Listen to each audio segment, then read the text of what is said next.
Adiam te hi min don vela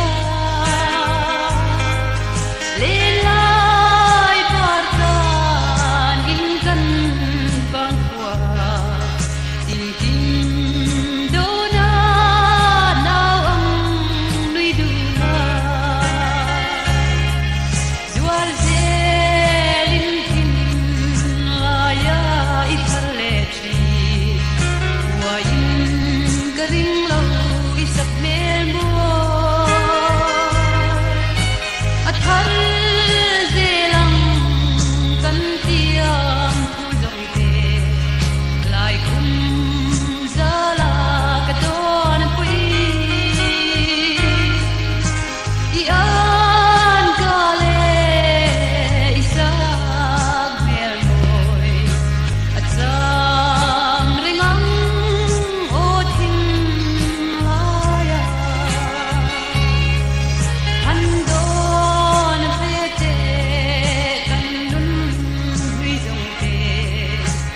chuai don lo lung kan rual la nang ang nui min choi tang ne ma ka don ngam lo dram dang I pom tur tu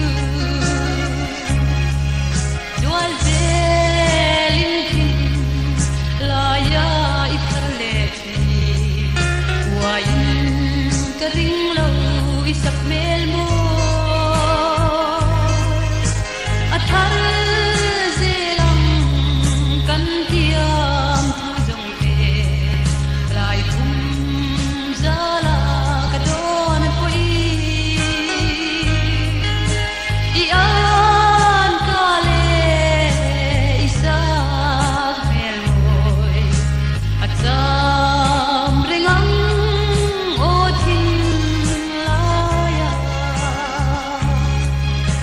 ito na now ang tra kapang don min don ui vela nang hai lai hi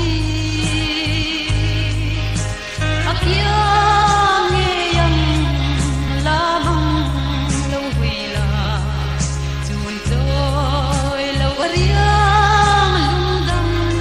na turi dual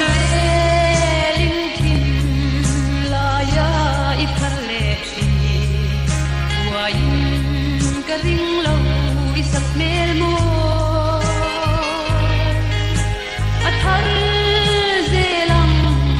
kan tiam thu zong te lai kum zala ka don pui I an ka le isap mel mo at sam ringang